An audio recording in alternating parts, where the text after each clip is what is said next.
Traffic ಅಲ್ಲಿ rash driving ಆಮೇಲೆ without helmet ತುಂಬಾ ಜನ ಹೋಗ್ತಾ ಇರ್ತಾರೆ. ಟೂ ವೀಲರ್ಸ್ ಅಂತೂ ಹೆಂಗಂದ್ರೆ ಹಂಗೆ ಹೋಗ್ತಾ ಇರ್ತಾರೆ, ಸಿಗ್ನಲ್ ಫಾಲೋ ಮಾಡಲ್ಲ. ಅದಕ್ಕೆಲ್ಲ ನೀವೇನು ಹೇಳಕ್ಕೆ ಇಷ್ಟಪಡ್ತೀರಿ? ಸರ್ ದಯವಿಟ್ಟು ಸಿಗ್ನಲ್ ಅನ್ನು ಅವಾಯ್ಡ್ ಮಾಡಬೇಕು. ಸಿಗ್ನಲ್ ಜೀಬ್ರಾ ಕ್ರಾಸ್ ಇದ್ದಾಗ ಜೀಬ್ರಾ ಕ್ರಾಸ್ ಮೇಲೆ ನಿಲ್ಲಿಸಬಾರ್ದು. ವೈಟ್ ಲೈನ್ ಇಂದ ಸ್ವಲ್ಪ ಹಿಂದೆ ನಿಂತ್ಕೊಂಡ್ರೆ ನಿಮಗೆ 500,000 ದಂಡ ಕಮ್ಮಿ ಆಗುತ್ತೆ.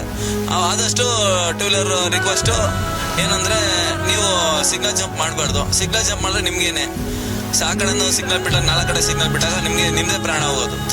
ಅಲ್ಲಿರೋದೇನು ಪ್ರಾಣ ಹೋಗಲ್ಲ, ನಿಮ್ದೇ ಪ್ರಾಣ ಹೋಗೋದು. ದಯವಿಟ್ಟು ಸಿಗ್ನಲ್ ಅನ್ನು ಅವಾಯ್ಡ್ ಮಾಡಿ. ಆಮೇಲೆ ತಿರ್ಗಾ ಹೆಲ್ಮೆಟ್ ಅಂತ ದಯವಿಟ್ಟು ಹೆಲ್ಮೆಟ್ ಅನ್ನು ರಿಕ್ವೆಸ್ಟ್, ಹೆಲ್ಮೆಟ್ ಅಂತೂ ಹಾಕಬೇಕು. ಮೊಬೈಲು ಗಾಡಿ ಓಡಿಸ್ಬೇಕಾದ್ರೆ ಮೊಬೈಲ್ ಯೂಸ್ ಮಾಡಬೇಡ್ರಿ. ದಯವಿಟ್ಟು 4 ವೀಲರ್ ಅಂತೂ ಸೀಟ್ ಬೆಲ್ಟ್ ಅಂತೂ ಹಾಕಬೇಕು. ಸೀಟ್ ಬೆಲ್ಟ್ ಹಾಕಿದ್ರೆ ಏನಂತ ಪ್ರಾಫಿಟ್ ಅಂದರೆ ಏರ್ ಬ್ಯಾಗ್ ಓಪನ್ ಆಗುತ್ತೆ, ಇಲ್ಲಾಂದರೆ ಪ್ರಾಣ ಹೋಗುತ್ತೆ. ದಯವಿಟ್ಟು ಆದಷ್ಟು ಸೀಟ್ ಬೆಲ್ಟು, ಹೆಲ್ಮೆಟು, ಫೋನ್ ಅಂತೂ ದಯವಿಟ್ಟು ಯೂಸ್ ಮಾಡಬೇಡ್ರಿ, ನಮ್ಮ ರಿಕ್ವೆಸ್ಟ್.